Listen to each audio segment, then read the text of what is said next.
जीवनको बाटो यो हिँडेको अब सजाएर सपनाको एउटा संसार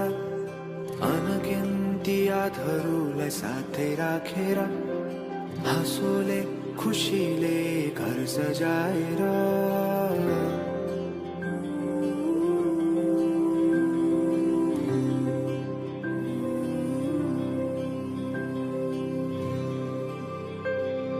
सुख दुख दुख सुख सबै बाटेर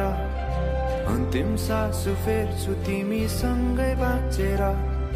दिनहरू दुःखका नआउला भन्दिन तर कटाउने छु सबै सबै सँगै हाँसेर बाचा भयो तिमीलाई मेरो बाचा भयो तिमीलाई